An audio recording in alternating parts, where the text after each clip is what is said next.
I come to you every week hoping to bring you good news. But lately, objectively speaking, it's been harder and harder to do that. And in today's video, we're going to be talking about Jeremy Grantham, one of the market's biggest bears, and how he's implying that many people will be wiped out after the super bubble. We're going to discuss his bold and bearish investment opinion. We'll understand his biggest concerns that call for far greater downside from here. We'll also discuss how another big issue is emerging, how another longer-term problem has begun. Pay attention to that one. And then we'll discuss what we've been doing inside our community. Now, if you're new to my channel, my name is Larry. I talk about US and China macro investment strategy. Make sure to join me on this journey by turning on the subscribe button, turning on the bell so that you get notifications whenever I produce a new update. Also follow me on social. I share previews into our investment community, and I also provide weekly commentary. So make sure to join me there. Now, I do have to say, beware of impersonators, beware of scammers that are pretending to be me. They're very sophisticated. Do not underestimate them. Now, let's talk about what Jeremy Grantham has to say. He's warning that the S&P 500 could plunge another 26% from here, and now he's shorting the NASDAQ and junk bonds. And recently, he has released a new white paper from his investment firm GMO titled Entering the Super Bubble's Final Act. I've read the entire document. It's well reasoned. It's well written. Here are his three biggest concerns, all of which are near term. He's saying that the food, the energy, the fertilizer crisis is not fully understood by the public and that bigger issues remain. He also discusses how China's global growth story and how the real estate crisis and the zero COVID issue could really restrict global growth. We'll talk about that as well. And then how global coordinated central bank tightening at a record pace, how pulling out liquidity that could cause enormous uncertainty for the future. In order to understand the food industry crisis, the fertilizer crisis, I decided to dig into a company in my coverage universe, inside my investment community, and this is CF Industries. CF Industries is an American manufacturer and a distributor of agricultural fertilizers. To discuss the grain shortage, we need to understand a major manufacturer of nitrogen, and CF Industries is that manufacturer. The reason nitrogen is important is that it influences crop yields. So if you want the agricultural process to be smooth, you need crop yields to be optimized. Nitrogen is a core nutrient in fertilizers as well. That's something important to know from a scientific standpoint. Now, in their latest quarterly earnings, CF Industries, they say that nitrogen demand will be underpinned to replenish global grain stocks. And that's essentially saying that fertilizer prices, they're going to remain stubbornly high. The demand behind their service is very, very strong. And this could potentially keep the food sub-index inside CPI relatively stubbornly high. Up next, on China's global growth worries, Jeremy believes that the zero COVID situation is completely restricting consumption growth. And that's true. I've talked about this extensively on my channel. In fact, Premier Li in China, he's pledging more growth support as consumer consumption weakens because of zero COVID. One of the best ways to understand when the Chinese internet sector is going to make a rebound is to study the COVID case curve. When you see COVID cases rising, it is very challenging for consumption to be normal. As COVID cases fall, that's when restrictions will start to loosen up. But as you can see lately in Chengdu, even though COVID cases are falling, they're staying relatively elevated and they're actually potentially ticking up higher again. That is a great reason to be concerned. Now, adding to the global growth worries in China is geopolitics. I'm sure you have read on the news that US officials ordered NVIDIA to halt sales of top AI chips to China. A lot of people think that this impacts only NVIDIA. That is not true. This impacts the Chinese internet sector. So a lot of the companies that I talk about on my channel, Alibaba, Baidu, Tencent, these companies will be impacted as well. I'm going to share with you how.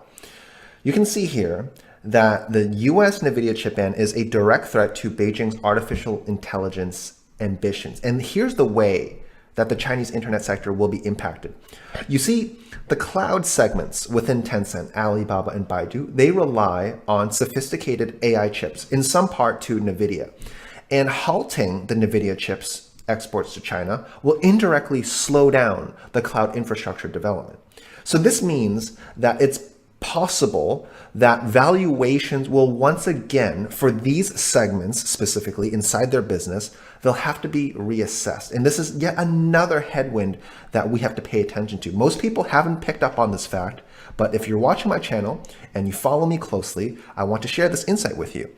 The last major concern that Jeremy Grantham has is the amount of record tightening that global central banks are doing across North America, parts of the EU, Australia, and Latin America. The only regions in the world that are loosening monetary policy are China and Russia. Now, the Council on Foreign Relations, they have created a global monetary policy tracker. We can see that this curve, as it approaches the upper end of the range, it indicates how tight global monetary policy is. At the bottom of the range, that indicates how loose monetary policy is. We can see that in the next 12, 18 months, the expectation from the market is that monetary policy will be exceedingly tight. This is something important to pay attention to.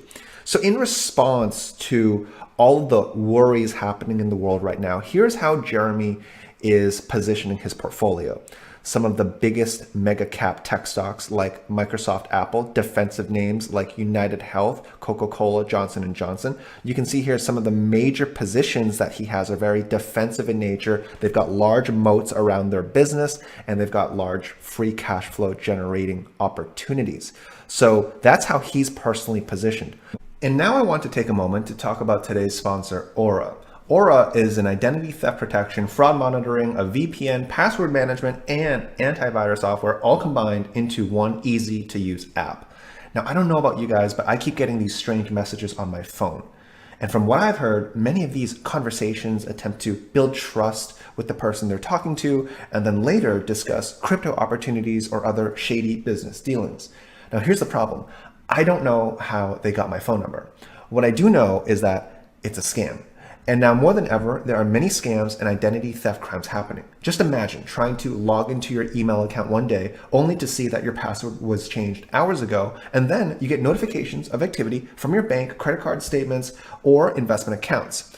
And thankfully, Aura monitors the dark web for your emails, passwords, and social security numbers, and sends alerts right away to your phone or email.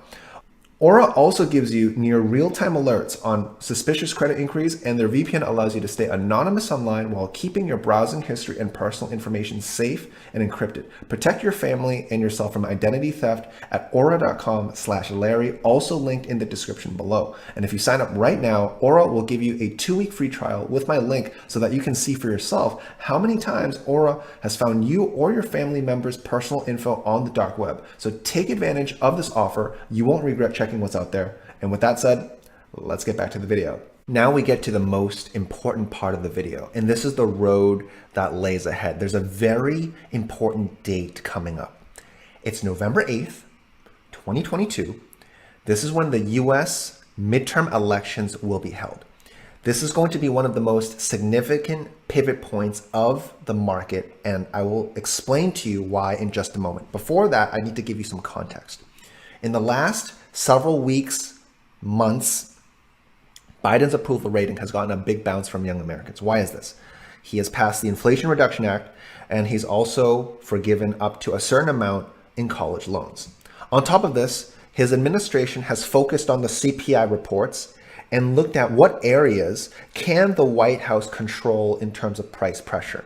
And you can see that they've been targeting energy, gas, fuel very aggressively over the past several months.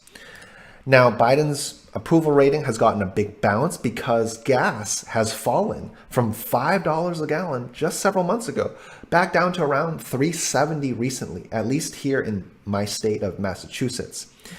The reason gas prices has fallen is that since March of this year and accelerating in July of this year, The Biden administration has had their strategic oil reserves depleted in order to flood the market with more supply to lower crude oil prices and therefore impact gas prices lower. I want to read this to you here. This is very important. The Biden administration is depleting the U.S. Strategic Petroleum Reserve, which is currently at its lowest level in 37 years. On July 26th, the U.S. Department of Energy announced an emergency sale from the reserve of up to 20 million barrels, which will go through the end of October, just prior to the midterm election in November. Let me explain to you what this means in simple terms. Look at this chart here. This is the Strategic Petroleum Reserve stockpile for oil. You can see that it has plummeted in 2022. It accelerated, of course, in March 2022 when this was announced. This is important because the context behind this is that by October, the U.S. Strategic Petroleum Reserve, it will shrink to a 40-year low as the White House taps it to put a lid on global oil prices. To put this in plain English, this means the Biden administration is purposely depleting their oil reserves in order to pressure oil prices and gas prices to improve their approval rating. But it is possible that after the midterms, the moment midterms are concluded, that oil can go back higher from here, much higher. We can see that Biden officials, they're weighing buying oil at around $80 to refill reserves. In other words, reversing the policy that has pressured gas prices up until this point. Most people are not paying attention to this. And a lot of economists are saying that gas prices may rise back to $5 by year end. Now, the last inflation report that we've gotten in the past couple months, we've seen energy prices come down, and that has helped the inflation story. But after midterms, energy prices could rise again. And this could actually put somewhat upward pressure on inflation. This is something that a lot of people are underestimating. A lot of people aren't paying attention to this. Please pay attention to this. This is something that I think could wreak havoc on markets if there is substantial inflation volatility from here. Now, I think my audience is some of the smartest people on the internet. I recently asked in my YouTube community tab, what do you think about where crude oil prices are heading by the end of the year? And more than a third of people said that oil could go above $110 per barrel, even though right now it's in the high 80s. And so that means that my friends here, I believe, are among some of the smartest people on the internet. So I'm proud to have you as a part of my community. Share my channel with your friends and your family. I want to help more people with my research. On top of this, there is major trouble brewing. Subprime mortgages are returning. Look at this. Bank of America, they're announcing zero down payment, zero closing cost mortgages for first-time homebuyers in Black and Hispanic communities nationwide. They're saying that this is designed to chip away at inequality in the housing market. Yet this new plan is being released when mortgage rates are above 6% and also when housing values are almost guaranteed to fall from here. So I don't know about you, but I think that this is a recipe for disaster. Now, here's what we've been doing inside our community. We've been defensive. We've been positioning in defensive names. If you've been following me for a while, you know that we've been reducing risk in that S&P 500, 4,200, 4,300 region. We've been studying key levels that we believe may be a potential entry for intermediate term long positions. We're also studying what are the safer areas of the market that will lose less when the indices fall, yet close to index performance when they rise. Now, here are some of my personal opinions.